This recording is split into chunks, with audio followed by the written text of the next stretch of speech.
اللہ رب العزت نے ہم پہ عبادات کو فرض کیوں کیا؟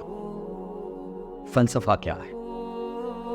بڑی سادہ سی بات ہے کہ ہمارے سجدوں سے تو نہ وہ خدا بنا ہے، نہ ہمارے سجدے کرنے سے اس کی کبریائی میں اضافہ ہوتا ہے، نہ اس کی کبریائی میں کمی آتی ہے اگر کوئی سجدہ نہ بھی کرے۔ باوجود اس کے اس نے نمازیں، روزے، حج، زکوٰۃ، یہ سارا کچھ ہم پہ فرض کیا ہوا ہے۔ اس کے پیچھے کیا فلسفہ ہے، کیا مقصد ہے؟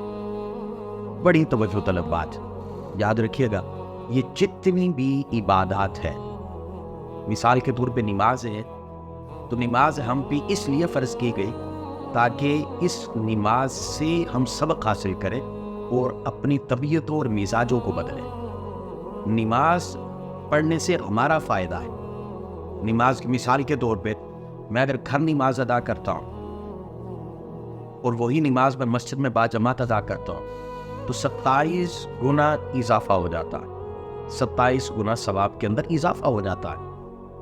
اب بڑی توجہ طلب بات ہے کہ گھر میں بھی تو 4 رکعات میں نے پڑھی، مسجد میں بھی 4 رکعات پڑھی، کوانٹٹی میں اضافہ نہیں ہوا، وہاں پہ بھی 4 ہے، وہاں پہ بھی 4 ہے، لیکن 27 کا اضافہ کیوں ہے کہ مسجد میں جا کے وہاں جا کے اتفاق ہے، اجتماعیت کا درس ہے۔ اور مسجد میں کیوں نماز پڑھنے پہ اجر زیادہ ہے؟ تاکہ ہم گرد و نواح میں ایک دوسرے دوستوں کے احوال سے باخبر ہو، یہ مقصد ہے، ورنہ اور کوئی مقصد نہیں ہے۔ وہاں جائے ہمیں خبر ہو کہ فلاں ظہر کے وقت آیا تھا، اب عصر میں نہیں آیا، کہیں بیمار تو نہیں، کہیں کسی مشکل میں تو نہیں، کہیں اس کو کس چیز کی ضرورت تو نہیں۔ یہ درس ہے، یہ نماز کا درس ہے۔ ورنہ گھر میں بھی 4 فرض ہے، مسجد میں بھی 4 فرض ہے، ادھر 27 گنا اضافہ ہے، ادھر اضافہ نہیں ہے۔ اب میں بتانا یہ چاہتا ہوں کہ نماز پڑھ کے اگر مجھے انسانیت کا خیال نہیں تو پھر نماز عادت ہے، عبادت نہیں۔ نماز عبادت تب بنتی ہے کہ جب مجھے احترام انسانیت آ جائے۔ نماز ہے کیا؟ میں مسجد میں جاؤں، وہاں یہ دن میں 5 وقت صرف ریہرسل ہے، ایکسرسائز ہے، اللہ سے تجدید عہد ہے، مالک میں تیرا، ایاک نعبد، عبد سے، عبد کا معنی غلامی ہے، اور غلامی 24 گھنٹے ہوتی ہے، مخصوص وقت کے لیے نہیں ہوتی۔ میں مسجد میں جا کے کہتا ہوں مالک میں تیرا، اب بس میں نے وہاں جا کے اپنے وعدے کی تجدید کی ہے، وعدے کی تجدید کی ہے۔ اب اللہ رب العزت کہتا ہے اب نکل مسجد سے باہر، اب میں نے دیکھنا ہے وہ جو اندر وعدہ کر کے آئے اسے پورا کرتا ہے کہ نہیں کرتا۔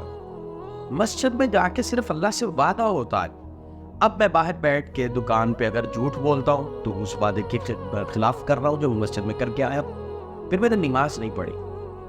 اگر معاشرے میں جا کے میرا مزاج نہیں بدلا، دیکھیے نا، اگر الصلوۃ والسلام تشریف فرمائے، مسجد میں تشریف فرمائے، صحابہ تشریف فرمائے، آپ کی موجودگی میں ایک بندہ آیا، حضور سے بات کی، بات کرنے کے بعد جب وہ جانے لگا نا، اس نے مسجد نبوی شریف کے صحن میں کھڑے ہو کے پیشاب کر، حضور تشریف فرمائے، صحابہ بیٹھے ہیں، مسجد نبوی شریف ہے، جب اس نے پیشاب کیا نا، صحابہ اٹھے اسے منع کرے کہ حضور کی مجلس ہے اور مسجد ہے، یہاں پیشاب کر رہا ہے، میرا آقا فرمایا خبردار، سب اپنے اپنی جگہ پہ بیٹھ جاؤ، اسے کرنے دو۔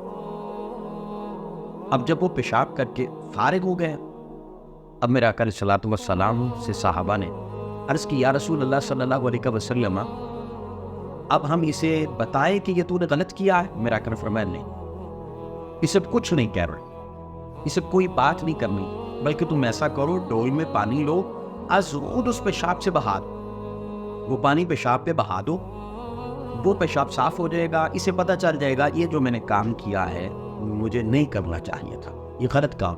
یہ ہے کردار سے سمجھایا، یہ ہے کہ جو آقا علیہ الصلوۃ والسلام کا درس مبارک ہے کہ عبادتیں انسان کا مزاج بدلتی ہیں، کردار بدلتی ہیں، سیرتیں بدلتی ہیں، اور اگر عبادات کر کے میرا مزاج نہیں بدلتا، میری طبیعت کے اندر نرمی نہیں آتی، تو یاد رکھیے گا کہ نماز میں نے محض پڑھی ہے، قائم نہیں کی ہے۔ نماز قائم وہی کرتا ہے کہ جس کا مزاج بدل جائے، اور اس کے دل کے اندر انسانیت کے لیے ایک احساس پیدا ہو جائے، انسانیت کی قدر آ جائے.